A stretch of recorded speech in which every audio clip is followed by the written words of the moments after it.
Hello and welcome to another fun-filled knife adventure. Hooray! So today we're going to be taking a look, as you can see on the screen, at the KB Knives or Kubey Knives Bluff.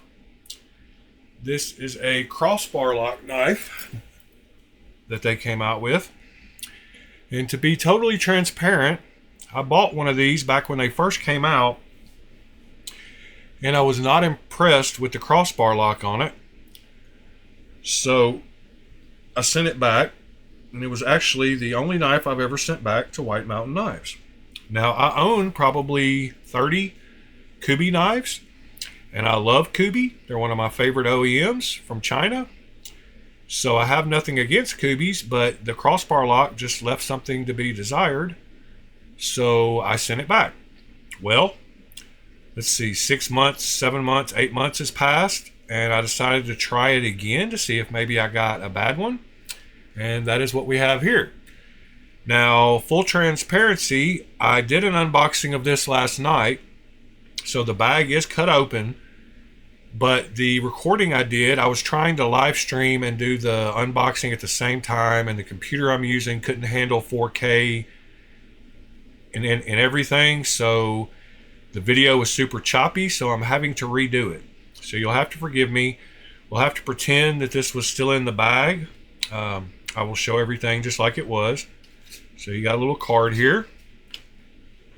KB is their nicer brand, Kubey's nicer brand, and they have a separate website for those knives. I believe it's kbknives.com. Anyway, you get the little towel, and then you get the knife itself. And like I said, I cut it open last night on the video, so you'll have to forgive me. But this would be your unboxing experience minus the bag being open. So let's take a look at the knife itself. It's got beautiful milling work. It's got that beautiful blue accent color on the hardware.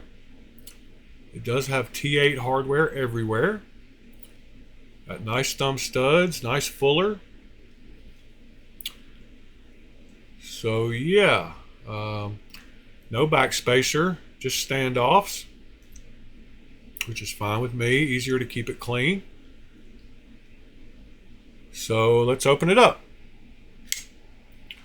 All right, so it has a nice satin blade grind. Let me wipe off my finger marks on it here. Have to forgive me for a second. All right, yeah, it's got a nice clean satin. Well, I didn't get a line off of it. Promise there's not a scratch on it. It's just where I wiped the oils. Probably wiping oils onto the knife instead of off the knife. This towel I've got has been used quite a bit. There we go. So you can see the blade grind is a nice satin grind, nice fuller on there. Great milling work. Nice chamfered edges all the way around. This side of the blade has also got nice satin lines. It was designed by the people that design Bridgeport knives. And then we have the crossbar lock. So I've got issues with this knife already. When the pivot is tightened, and I'm just going to show you very easily and carefully that I'm not over tightening this pivot. I am literally taking it, and it is loose now.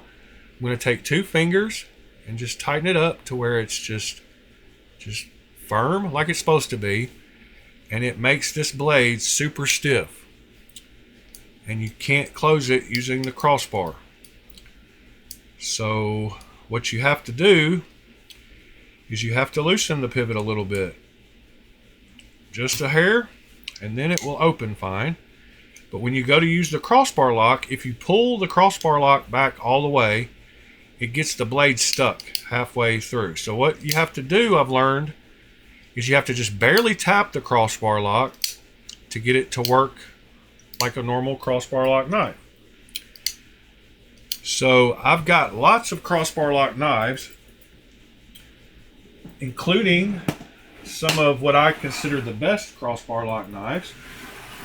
I'm trying to reach over here beside me to actually grab one of those to compare it to. But right here on the table or beside me, I do have just a common $10 crossbar lock knife. This is the Ozark Trail Bug Out clone. This one has, let's tighten the pivot up on this one, make sure it's good and tight. All right, this one has no blade play. And the action on it, you can pull the crossbar back and it will close all the way. Pretty good action. I'm very familiar with crossbar lock knives. I know how they should feel. This one, when you pull it back, it gets stuck. So you have to literally just barely touch it, barely touch the lock, just enough to disengage it, and then let off of it instantly to get it to work right. So, and if you pull it, if you have the blade up all the way, and you pull those, the blade will not drop. And you can shake it, you can do whatever, it's not going to drop. Most good crossbar lock knives, such as the Kaiser Drop Bear, which I believe is around the same price, it just has smooth butter action, and when the blade is up like this and you pull the crossbar, it drops to the bottom. This one does not do that. It drops a little way and then it gets stuck. Then you can't even hardly shake it closed. You have to let off the crossbar lock and it still won't drop closed. You cannot get it to drop closed hardly at all. I don't care what you do to the crossbar lock. So that is not right. I don't care what you say, who you are. If you think I'm doing something wrong with this knife, that is not right. It should drop. Now, that is not the designer's fault. I'm not blaming them, but something is going on with this mechanism. Like I said, this Kaiser, perfectly locked up blade, really smooth, buttery action. Another crossbar lock here, for example, same thing. Very easy, buttery action. Hold it up here, you pull it, the blade drops. Hold it up here, pull it, the blade drops. Hold it up here, pull it, the blade doesn't drop. So I'm not being biased about this knife. I love Kubey knives. It's just not right. I don't know what else to say. But that being said, if you do just barely pull and use some wrist, you can get it to open and close. And I guess when you're using a knife, it's open, so it's not an issue. It's just when you go to close it that you would have to learn how to. Thumb studs work okay. You can reverse flick it just fine. It does work. So the opening will counteract the crossbar lock, so the springs are not too tight. It's just something about the mechanism. When you pull it, it won't close. So anyway, let's do a few measurements on this thing. Starting out with a weight. 3.48 ounces. So it must have some internal milling done. And yes, I'm not sure if you can see down in there, but you should be able to see that it's got pockets milled out.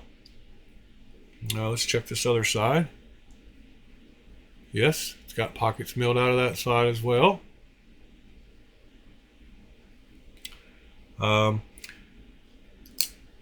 So that's good. Got the weight on it.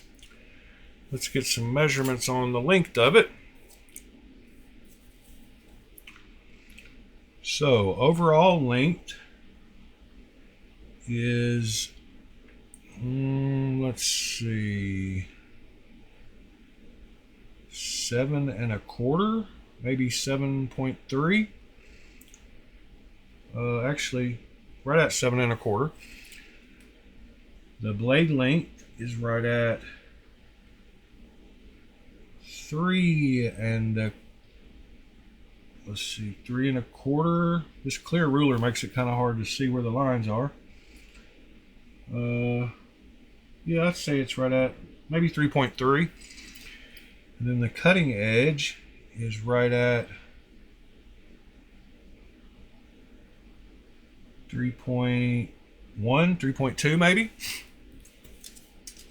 All right, let's get some caliper measurements on it. Zero it out here. Let's see how wide the blade is at the thickest point. Excuse my table here. So the blade at the widest point is 0.121. And then down here behind the edge, if I can get right behind the edge, which is always kind of hard, 0.029, right behind the edge. Widest point of the scales is, don't want to scratch it, 0.454. And then the widest part with the clip is 0.607. All right, that gives you some measurements on it. Let's go ahead and do some size comparisons. So I'll bring back out the drop bear so you can see that it is larger than the drop bear. And here's the Spyderco PM3. It is pretty close to the same size as the PM3.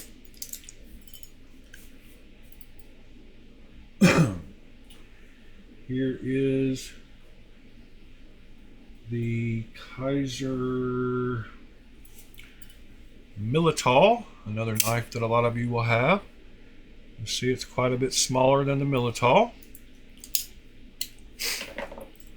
And here is the Spyderco PM2. It is a lot smaller than that also. This is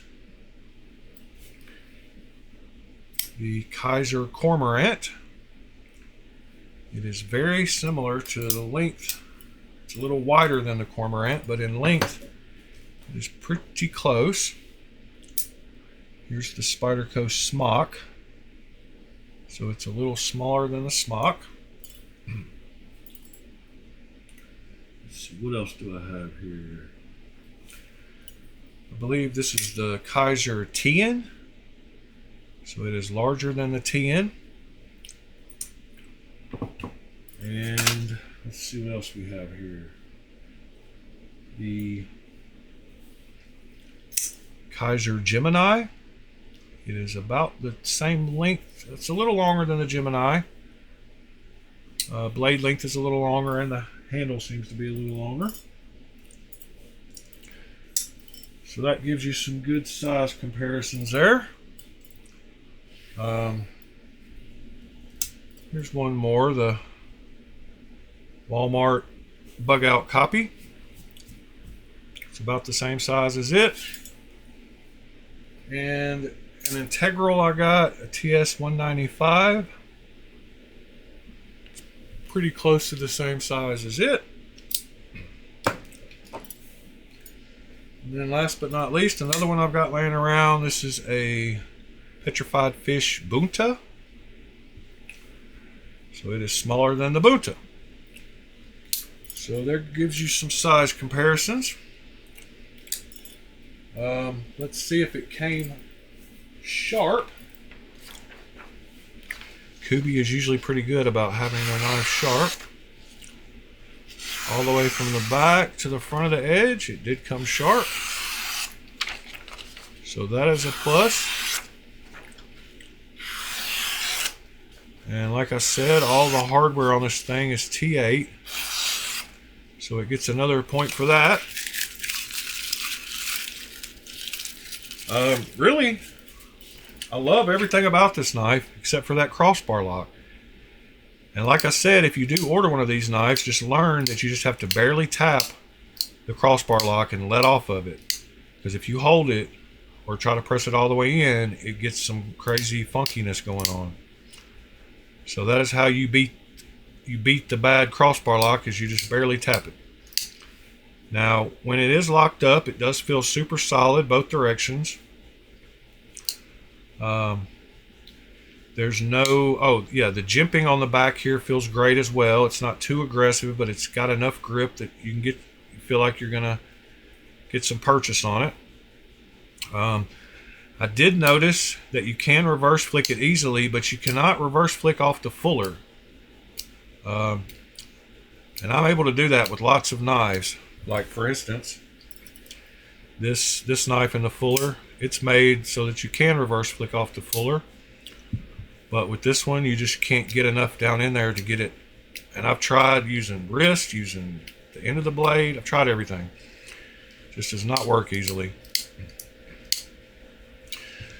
So yeah, I appreciate you being here and checking out my video. It means a lot to me. You could be anywhere, but you're here watching me. And I really appreciate that.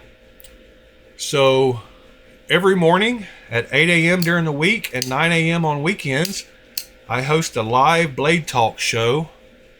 And we've got a great group of guys together, very knowledgeable guys, that can answer just about any question you want to know about knives. And we talk about what's coming out, what's our favorites, what's our least favorites, what we like, what we don't like, what's going on in the knife world, if there's any drama going on.